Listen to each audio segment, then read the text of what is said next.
Salam gadyrdan iyleşler. Salam mähriban imannaky doganam. Dogrluk ýoly gepleşimide hoş geldiňiz.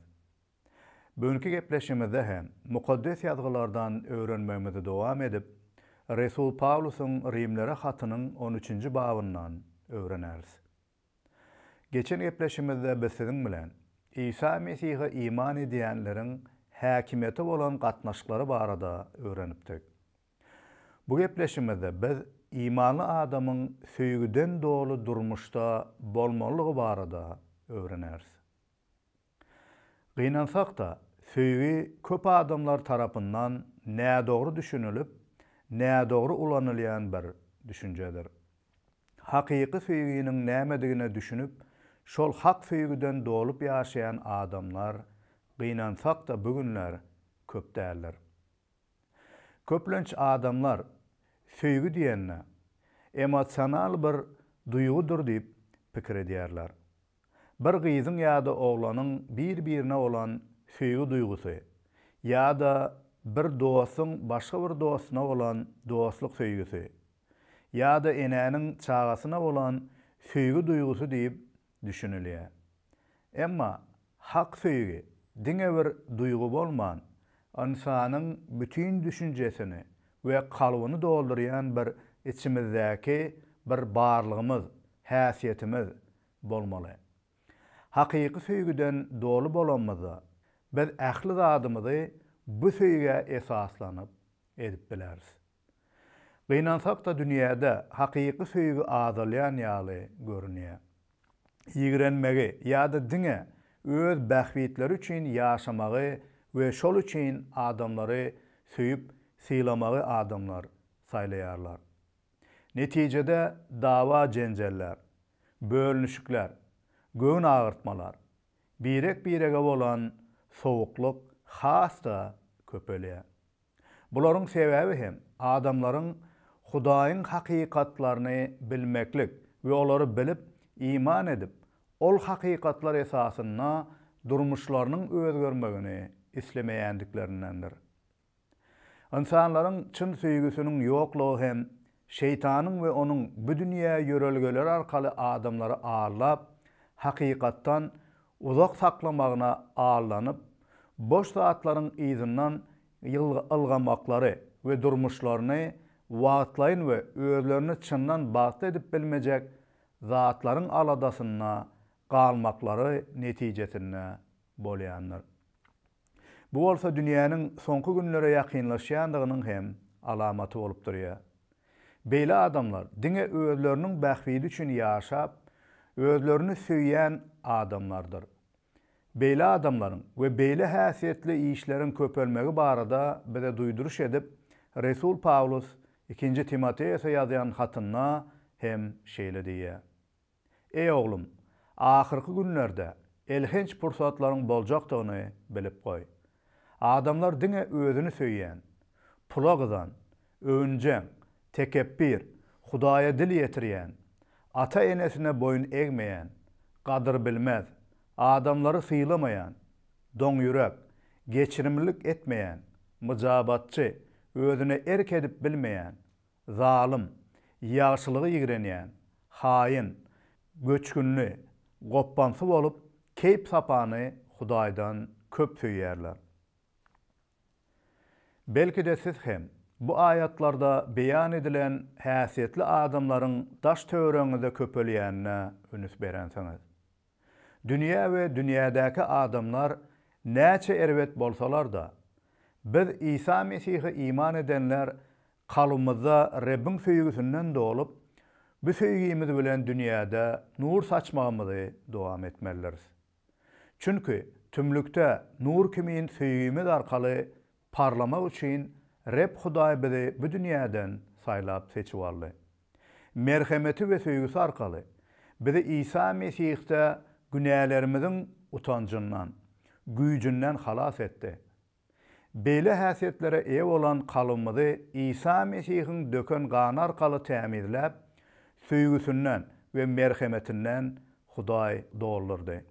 Şonuň üçin biz hak söýgümiz arkaly her bir ýerde belli bolmalydyr. Ine bu sebäpden hem Resul Paulus Rimlere hatynda bize söýgüden dolu durmuşda ýaşamaldygymyzy öwredýär.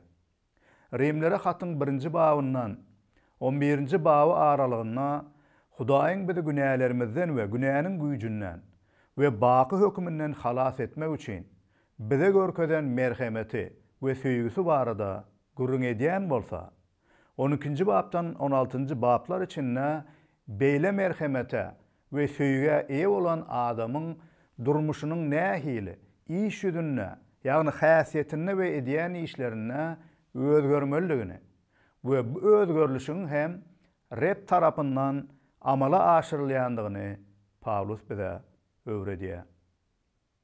Esasy bir bellemeli zat.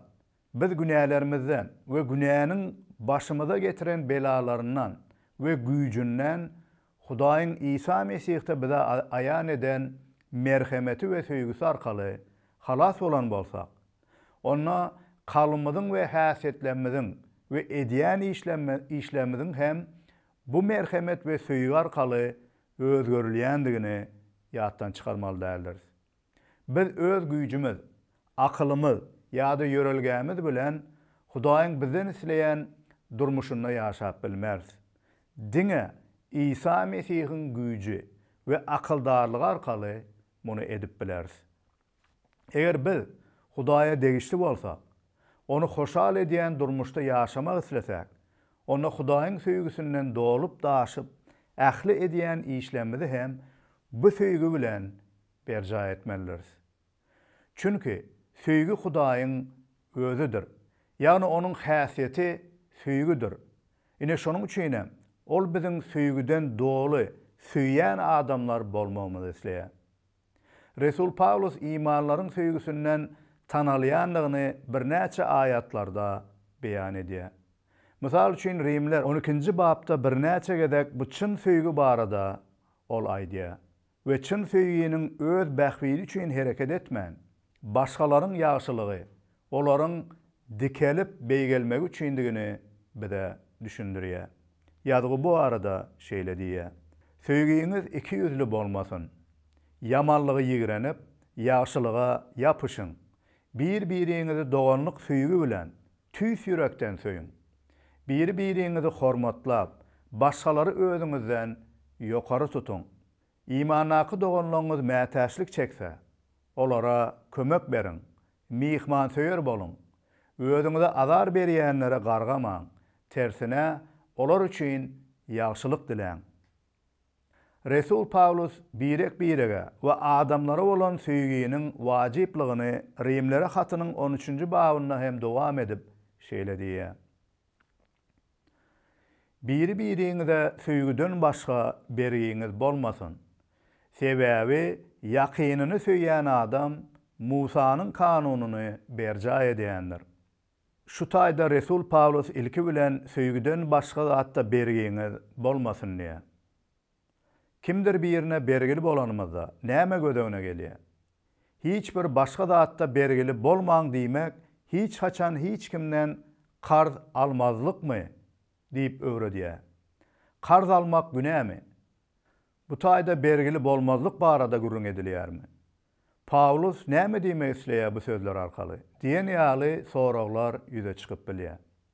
Aslına seresek, bu taýda bergiňiz bolsa, bergiňizi beriň diýen taglymat durýar. Umuman bergisiz bolup ýaşamak mümkin däldir. Her bir adam günnelik durmuşynda nämedir bir zat üçin kimdir birine bergili bolup bilýär. Mysal üçin ulanýan gazymyz ýa-da togumyz üçin, ýa-da suwumyz üçin aýda bergili bolýarys. We olary aýma-aý tölemeli bolýar. Ýa-da bir jaý edinmek maksady bilen banktan ýa-da kimdir birinden qarz pul alyp bergili bolýan halatlar bolýar. Kimdir biri bir ýere gidip bir zat aljak bolanna, azajyk bir puly yetmese ýanynakydan biraz qarz pul alyp duran halatlary hem bolýar. Ýa-da hökümetiň talap eden salgytlaryny tölemeli bolup, häkimetiň öňünde her ýyl bergimiz bolup biler. Umuman alanna, qarz alman, bergili bolman ýaşamak mümkin däldir. Bu ýagdaýlarda iki sany prinsipi ýazgylar bize öwretmek isleýär. Birinciden, näme üçin qarz alýandygymyza we nämelerde bergili bolup galýandygymyz barada gowy oýlanyp hereket etmeliyiz. Mysal üçin köp halatlarda käbir adamlarda gereginden artyk zatlar üçin qarz almak ýa-da özleriniň aç gözlügi üçin, mysal üçin maşyny bolsa da has täzesini almak ýa-da has başga modelläki awtowlak almak üçin ýa-da telefonuň soňky çykany ýa-da gymmatbaha dakynjalar ýa-da egin eşik üçin qarzlara batýarlar. Netijede maddi ýagdaýlaryna dürli kynçylyklara duçar bolýarlar.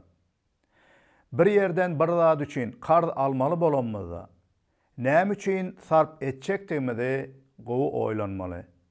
Umuman gazanýan pulumuzy islenlik bir zat üçin harçlamak meselesiniň ählisine biz oýlanşykly we jogapkärli hereket etmeliyiz. Biz öz maşgalamyzda pul sarp etmek meselesine hemişe hem bir zat satın almadan öňürti ine şu soragy berýäris. Aljak zadymyz biziň mätäçligimiz üçinmi? Ýa-da biziň isleglerimiz üçinmi? Mysal üçin iýmit ýa-da ýaşamak üçin suw, tok, gaz ýaly zatlar biziň mätäçligimiz bolup durýar. Bular üçin pul sarp edip bilýärsiň. Emma egin eşiň bolup da ýene de bir täzesini almaklyk bu islegdir. Bu islegiňe ýok diýsen hem mätäçlikde galmarsyň. Maşynyň bolup da ýene täzesini aljak bolmak bu adamyň islegidir. Mätäçlik däldir.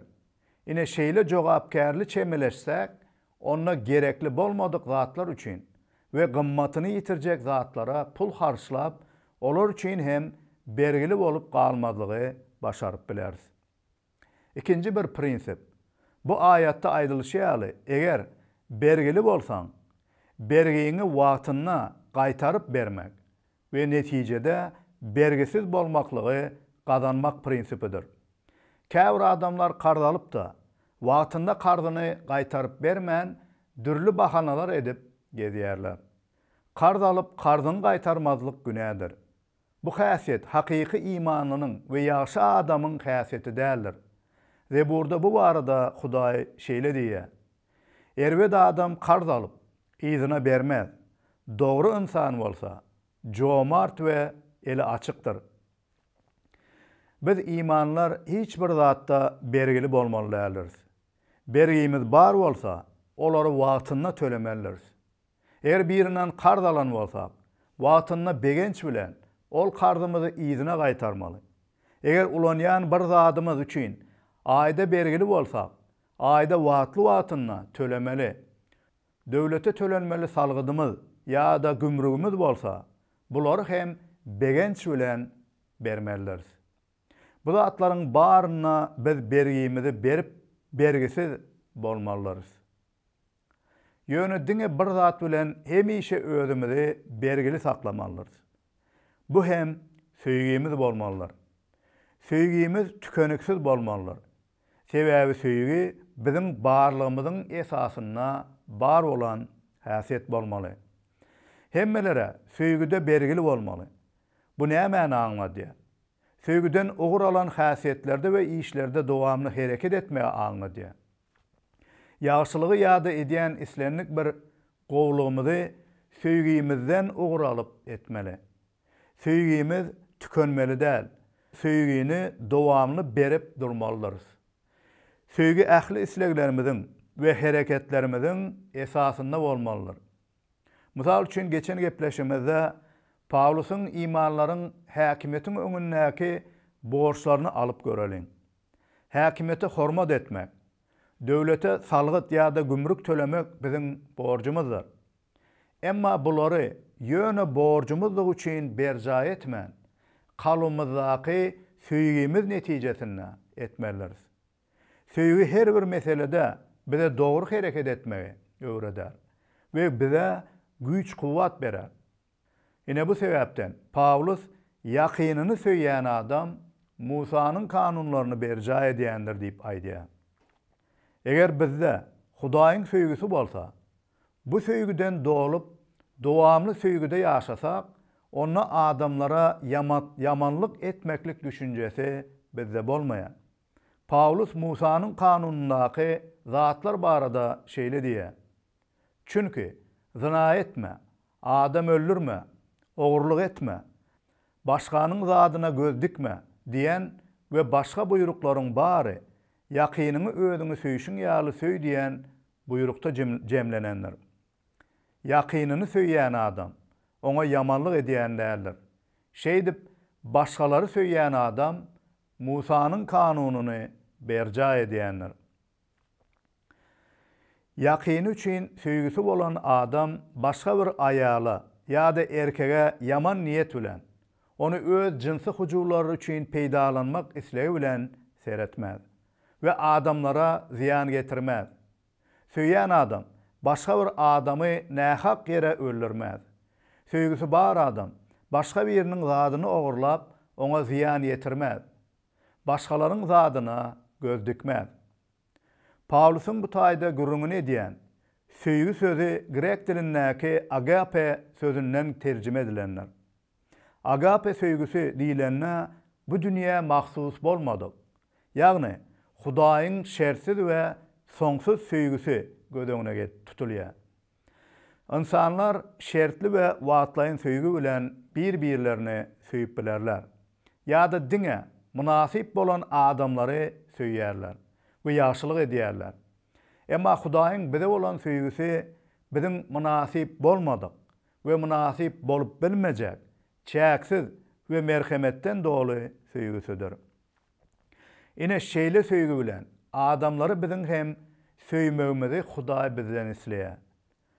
Eger biz hem Reb Hudaýyň bize görkeden bu ajaýyp çäksiz merhemetli söýgüsine düşünsek we bu söýgüden İsa Mesih arkaly dolsak, şonna biz hem bu agape, şersiz söýgü bilen adamlary söýüp bileriz.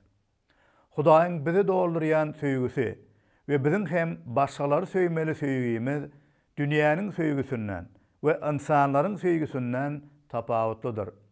Bu söýgüniň nämedige barada ýazgylarda Resul Paulus ýene-de şeýle diýipdi.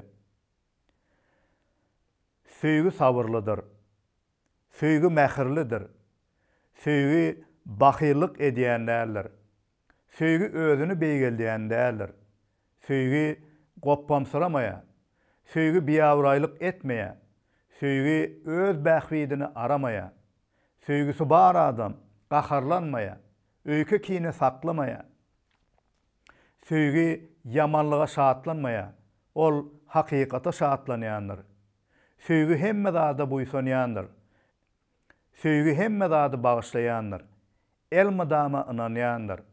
Söýgü hiç haçan umytdan düşýän däldir. Söýgü hemme zada çydaýandyr. Mähriwan doganym, seniň söýgüň nähili? Sen edýän ähli hereketlerini ine bu söýgüden doğrulukda edýärmisin? Adamlar bilen islenlik gatnaşygyna ine bu söýgüden ogur alyp ýaşaýanmy? Sen öz kalbyňna, öýüňne, maşgalaryň arasyna, çağalaryň ýanyna, goňşularyň ýa-da işdeşleriň ýanyna ine bu söýgü bilen bellimi? Ýazglarda bize ähli zady söýgü bilen ediň diýilýär. Söýgü bu imanynyň häsiýetidir. Onuň tebigatynyň esasy bolmalydyr we edýän ähli zatlary onuň ine bu içindäki dünýäsinde kökuran we dolup daşýan söýgüsünden hereket etmelidir. İmanly adam kardalan bolsa, kardyny näme üçin wagtynda hiç bir bahanasyz begenç bilen gaýtaryp berer. Çünki söýgüsünden şeýle diýendir. Ýa-da islenlik yerine ýetirmeli borcuny öz awraýy ýa-da özüne ziyan gelmesin ýa-da ceza almaýyn diýip etmän adamlara bolan söýgüsi esasyna edýändir. Bu ýokarda beýan edilen Hudaýa mahsus bolan söýgü biziň isleglerimiziň we maksatlarymyzyň, ýagny bütün durmuşymyzyň esasyna bolmaly we diňe ondan ogur alyp biz hereket etmeli. daş töweremizdäki adamlar nädorluk edenlerine, hormatsız we söýgüsiz bolanlaryna, biz özümizin söýgimizden ogur alan, dogry isleglerimiz bilen, dogry häsiýetlerimiz bilen olaryň arasyna Hudaýyň nuruny saçýarys. Söýgüsi bar adam, adamlaryň oňa näme ýagşylyklar etmeligi ýa-da näme ýamanlyk edenlikleri barada bergililer hasabatyny ýöretmeýär. Emma diňe özüni söýýän we öz bähwidi üçin ýaşaýan adam, başgalaryň olara näçe etse bergilidikleri barada dowamly oýlanyp, özleriniň näçe bergidardygyny ýatdan çykarýarlar. Sizin bu barada garaşyňyz nähili? Siz haýsy barada köp oýlanýarsyňyz? Adamlaryň size nämeler etmeligi baradamy? Ya da sizin adamlara näme etmeliňiz baradamy? Biz adamlary diňe bize olaryň etmeli zatlaryna garaşyp, olary bergili hökmünde görýärismi?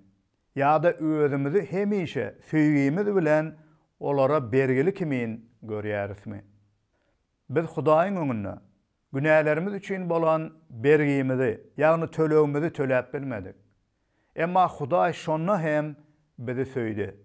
Ol biz günäkärkäk, oňa garşy bir düşman wagtymyz hem söýdi. We İsa Mesih biziň töläp bilmedik tölegimizi töledi. Ine şeýdip, Hudaý bize olan söýgüsini görkezdi. Ine şonuň üçin biz hem bu söýgüden dolup, şeýle söýgü bilen ýakynlanmyzy söýüp bileris. Rabbim bize görkezen çäksiz söýgüsinden her gün dolsak we bu söýgüde ýaşasak, onda bu söýgü biziň kalbymyzdan hem joşup çykyp, ýakynlanmyzdaky adamlara hem öz täsirini ýetirip biler. Netijede nämelere öwrenýäris? İmanly adam diňe söýgüde dowamly bergili bolmalydyr.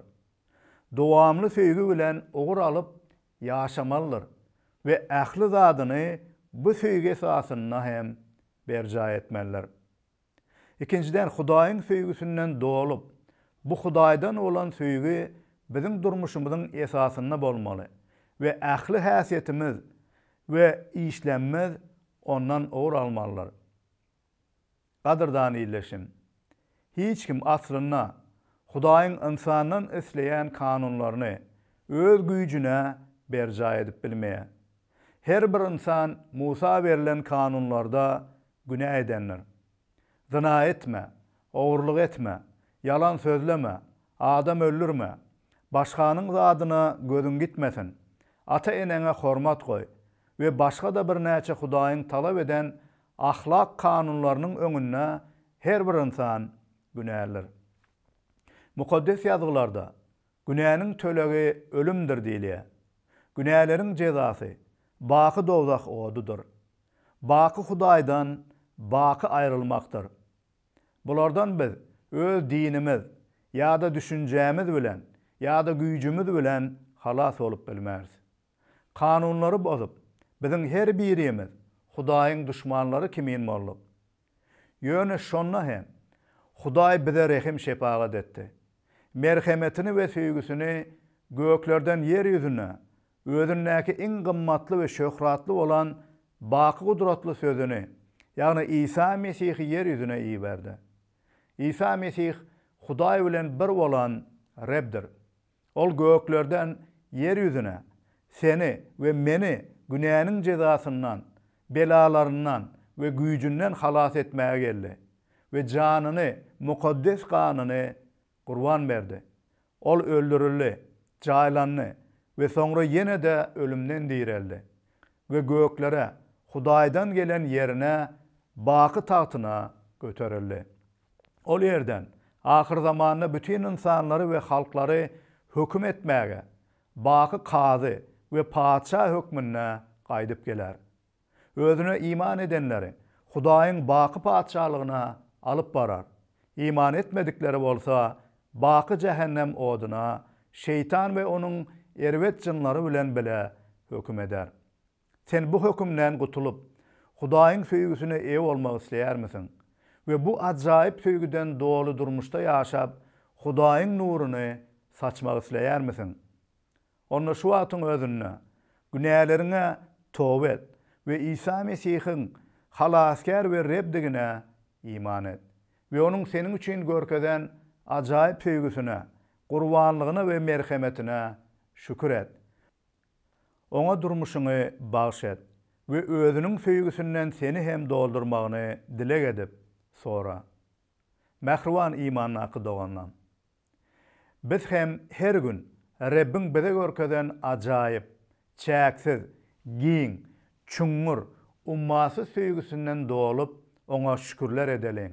Ve bizi hem bu söýgüsünden dolurup durmuşumuzy düýbinden täzelemegini ve bu söýgü bilen her gün ähli zatda söýgüde ýaşalyň. Gepleşimiziň soňunda Hudaýyň söýgüsiniň, ýagny bizde hem kökurup ösmeli bolan söýgüniň nämedigini bize beýan edýän ine bu aýatlary ýene bir gezek okamak isleýärin. Gelin her birimiz ine bu söýgüden dolup daşyp Rabbiň adyny şöhratlandyryp ýaşalyň. Söýgü sabırlydyr. Söýgü mähirlidir. Söýgü bahyllyk edýän näler. Söýgü özüni beýgeldiýän näler. Söýgü goppansyramaýa. Söýgü biýawraýlyk etmeýä. Söýgü öz bähwidini aramaýa. Söýgü gaharlanmaýa. Öýke kine saklamaýa. Söýgü yamanlyga şatlanmaýa. Ol hakykata şatlanýanlar. Söýgü hemme zady bagyşlaýanlar. Elmadama inanýanlar. Söýgü hiç haçan umytdan düşýänler. Hemme zada çydaýanlar. Häzir şu üçüsi galýa. İman, umyt we söýgü. Bularyň iň ulusy bolsa söýgüdür. Amin. Adamlar İsa Mesihiň ýygyna ermäge taýýar bolanlaryna oňa ýönekey dilek arkaly ýüzlenip bilerler. Mümkin sen eýem İsa Mesihi öz ýüregiňe çagyrmaga taýýarsyň. Eger bu şeýle bolsa, häzirki aýdyljak dilege ümsüm öz ýüregiňde goşulyp bilersiň.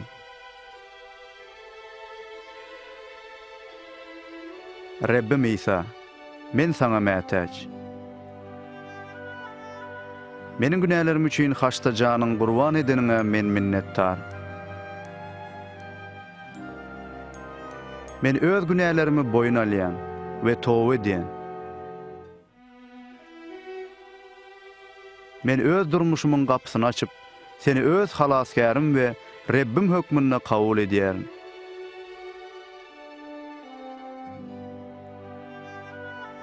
Meniň günälerimi bagyşlap, maňa baky ýaşaýyş berýäniň üçin minnetdar. Meni öz islegiň boýunça özgert. Şeýlelikde men seniň ýüzüňe eriji bolaýyn. Amin.